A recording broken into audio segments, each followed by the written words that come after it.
जंगल में रह जयाम आदिवासी जंगल रखवाला रे।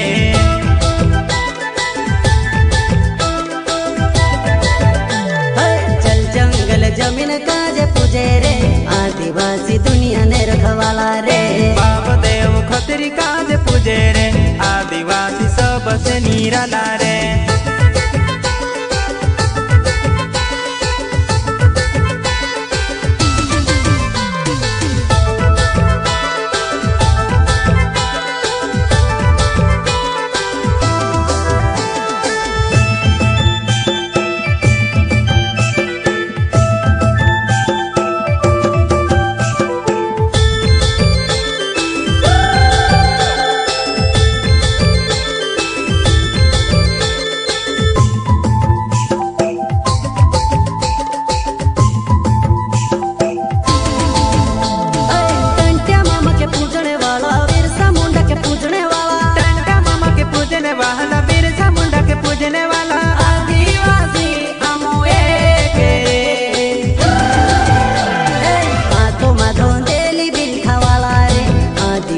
जंगल रखवाला रे आदिकाल से जंगल में रह जयाम आदिवासी जंगल रखवाला रे।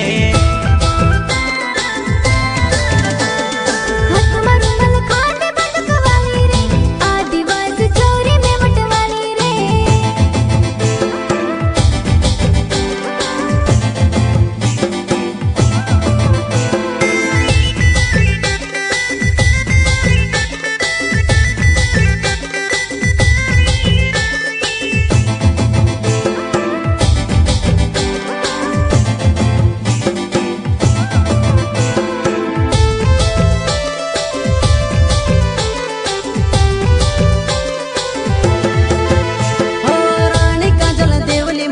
बाबा देव कंसरी माड़ी रानी काजल देवली माड़ी बाबा देव कंसरी माड़ी।